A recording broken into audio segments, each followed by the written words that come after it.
Hello, Sierra Region Manufacturing Conference attendees. How did you do with completing the first week's assignment of the Toyota Way assessment? Don't forget to do it so you get the most value out of this series of follow-ups. And here again, I'm happy to meet with you at no charge and help you with the completion of your assessment so it works for your organization. So today's topic is about DNA. And I want to tell you a little bit about a gentleman named Max Levchin. You may know who he is. He is the founder or the co-founder of PayPal. And he sold it to eBay for, drum roll please, $1 billion. Since then, he has founded a lot of different organizations. And he was being interviewed by Charlie Rose, and Charlie Rose asked him, well, how are you deciding what businesses to go into? And Max Levchin's answer was really interesting. He basically said that he decides what business to go into based on answering the question to himself, what is the problem that I want to solve in the world with what my abilities are? And for him, he knows the data. Data is what is his gig. He really loves data, and he's really good with it. And so his latest venture into business is in creating an application for mobile phones for diabetics because he wanted to solve the problem of healthcare using his strengths. So we're going to talk a little bit about his approach and how it works in creating a DNA statement. So here again, I have my teammate Ari Sizemore with me, and she's going to ask me the kind of questions you might have about how to create a DNA statement. Okay, well, first of all, can you please refresh our memory? What is a DNA statement? So a DNA statement is a vision statement, but it's not your typical vision statements that people are used to that get hung up on a wall. They say things like, we are a world-class manufacturing company of such and such a product and we're premier in the industry. No, it's not like that at all. Rather, a DNA statement is the fiber of what the leaders really, how they want to impact the world. Just like Max Levchin says, I want to find out what problem I want to solve in the world given my strengths. So it should be a short one-liner, and it should give people goosebumps. It should give leaders goosebumps as they're creating this statement.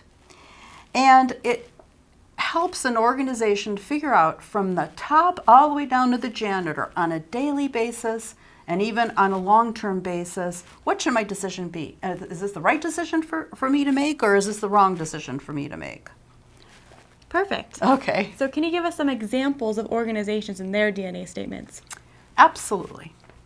So I was working with, actually I am still working with a nonprofit organization, and originally their vision statement was, we give at-risk students computers to make them successful in high-tech careers in college. So I started working with them, and what they were finding out is that, and I'll give an example. Just recently, one of the people we gave a computer to, very bright young woman, really a go-getter in this world. Her father recently died, and her mother had to move to another state, and she's left all alone in Reno with very minimal money, no way to support herself, and wanting to go to school full-time. So luckily, we had changed our vision statement, and our vision statement became, we change the lives of deserving students. And it was like, whoa.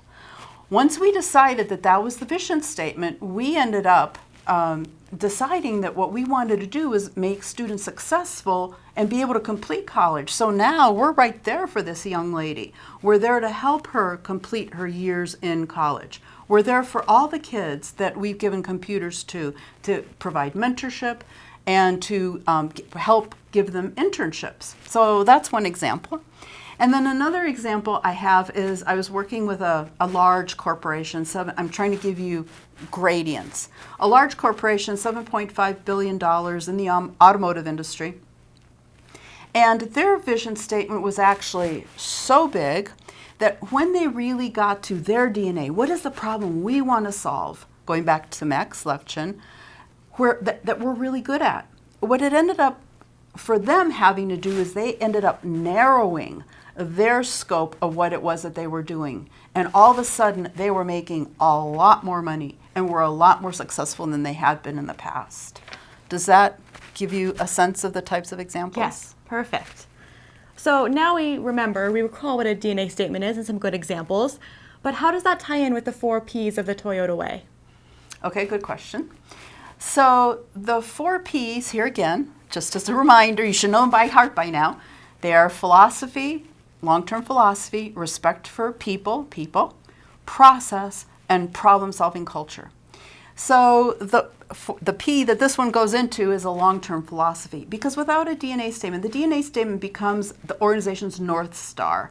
It becomes their compass that helps them figure out all decisions, especially not only their daily decisions and everybody's decisions, all employees at all levels, but particularly the long-term decisions of what markets are we going to go into, what products are we going to manufacture. Those types of decisions require the DNA statement to give them a compass that helps them make a dent in the universe, in Steve Jobs' words. Perfect. Okay. So now that leads us into, how do you make a DNA statement? Who do you involve? Good question. So who you involve, it's not a solo activity. You involve your leadership. And it's helpful to have a facilitator to help you through the process, because it's an iterative process, and you can't just sit down and do it in one gulp. It usually takes several months to come up with, and not that you're working on it full time by any means, but you need to kind of let it settle. People need to see how it feels, what they think about it, what their gut thinks about it, and then they're able to come up with that DNA statement. So that's kind of who it should involve, is all of leadership. Okay, so you beat me to my next question. What is the process? Where do you start?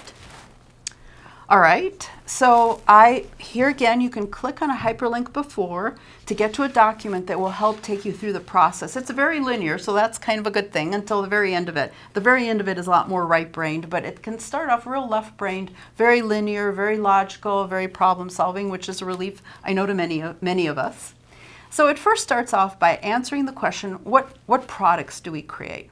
So I'm going to give you throughout the series the example of the company that I worked with that makes large capital equipment for the construction industry. So just so that it's easy to follow from segment to segment. And what this company decided is, well, yeah, we make products that are large capital equipment for the construction industry. And I said, well, fine, but are there any services you provide? And sure enough, they started thinking about it, and they go, well, we provide a lot of education. And as a matter of fact, that's what sets us apart from our competitors, is all the education we do. And they have the lion's share of the market. And it turns out that they really are trusted advisors for their customers.